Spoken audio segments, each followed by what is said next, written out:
Hey, welcome to your monthly reading for August. This month I'm doing a pick a card reading, and this is part 2 of that. If you resonate as a Libra through Pisces, the second half of the zodiac wheel, I'm doing this. I would first look at your sun sign, and then if you want to check out your moon and your rising sign too, that's great. I like sometimes to do sun sign readings with cards because usually when I'm doing actual astrology, if your birth time is available, like it's a lot more accurate to use your rising sign, and but the sun sign still has meaning, and a lot of us resonate with our sun sign because that's like something most people, I think most people, definitely a lot of people tend to know, early on.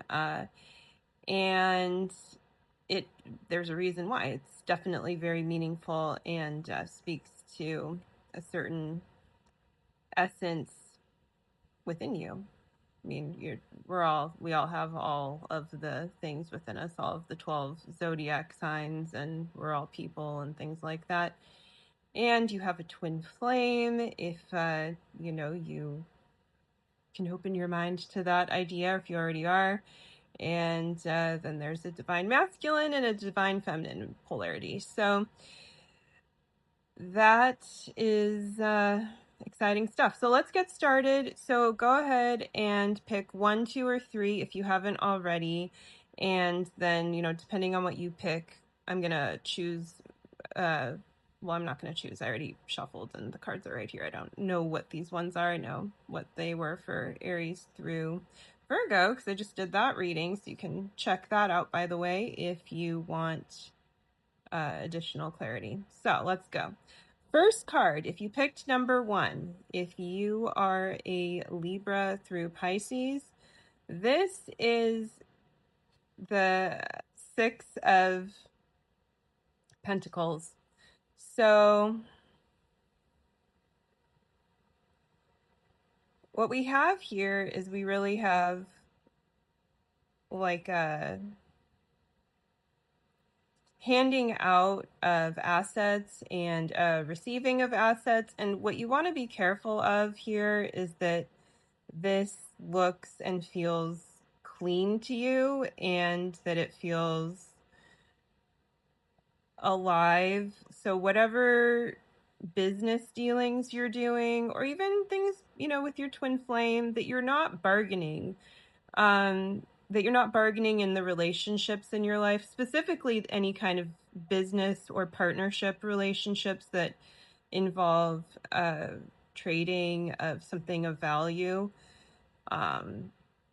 So if you do get any like red flags from people that they're, the thing you're being offered is too good to be true, or that it's coming at the price of something that's, going to cost you in the long run, or someone is giving you weird vibes, hopefully not your twin flame, right? If so, then that's something to work on, of course. Or if you're not sure if someone's your twin flame, it's always appropriate to love yourself first and do what's truly best for you. So, don't be afraid to assert that in your entire life.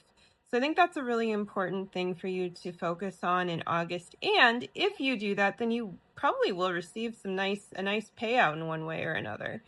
So have a little bit of faith that, like, if you need to hold out on something because something just isn't quite right, that is the correct way to approach this.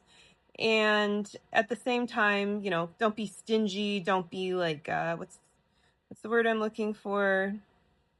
Too suspicious. I mean, I'm not saying be suspicious of everyone or be paranoid.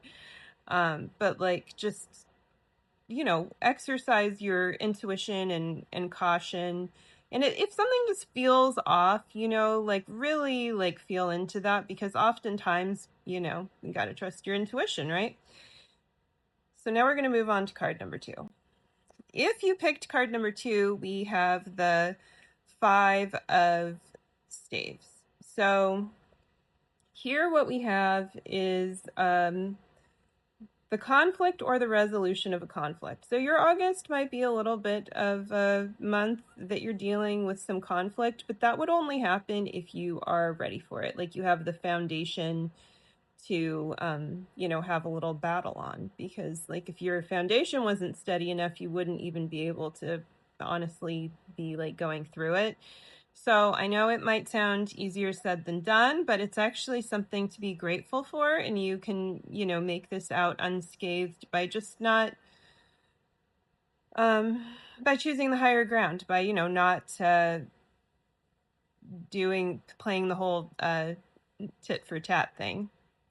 So psychologically, you just don't want to do that. You don't want to play that game of like, you did this, so I'm going to do this back. Punishment. That's, you don't want to punish. You want to discipline yourself. You want healthy boundaries. You want to make sure you're respected.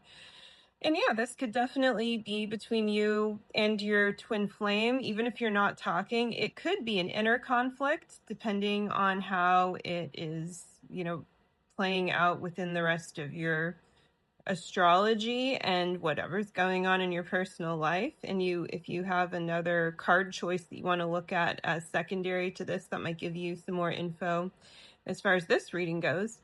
But yeah, the main thing here is, to stay steady on your course. And also it's just saying like, don't get involved in the conflict. Like, I mean, get involved to the extent that you need to, but don't even view it as a conflict.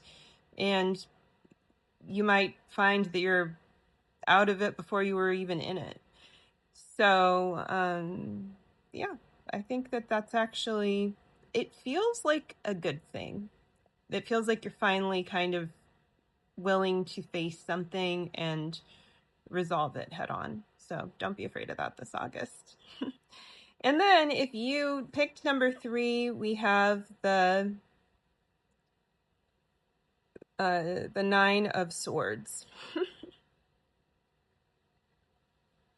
So this is reversed. So it seems like whatever you've been going through that's been causing you perhaps some emotional turmoil is probably subsiding now. And if it isn't, get the support that you need. Always get the support that you need, but really like there is a way to resolve this if you haven't been already. And just, again, easier said than done, but recognize that like the real issue is always within you, like to resolve. And it may not seem like that at times. And it might seem like the world is unfair and people are, jerks and things like this. But,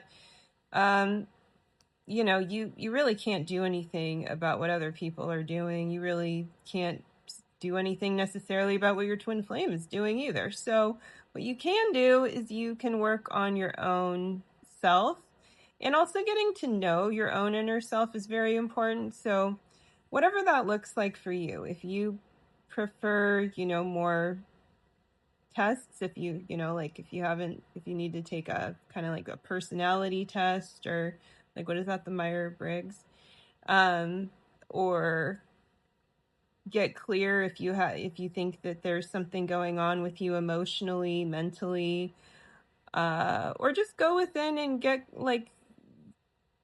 clear on like how deeply you're feeling your feelings and emotions and how you operate like that. Like, I know for me, sometimes I have a breakthrough right when I'm feeling on the brink of like my life is just completely fallen apart and nothing is ever going to work out, and like this is terrible, and then like that's oftentimes when something for me like, well, good will happen. Do you need to go there though? Like, do you need to go to that deep emotional place?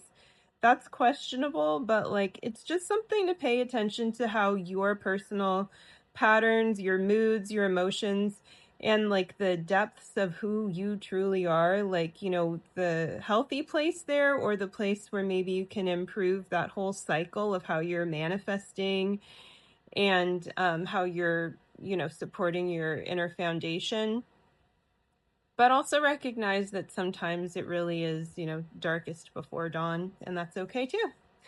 So, what an uplifting reading. Actually, it was. I think that August looks like a very positive, transformative month if you will allow it to be, whatever your card choice was. So, thanks for joining me, and I'll catch you in the next one.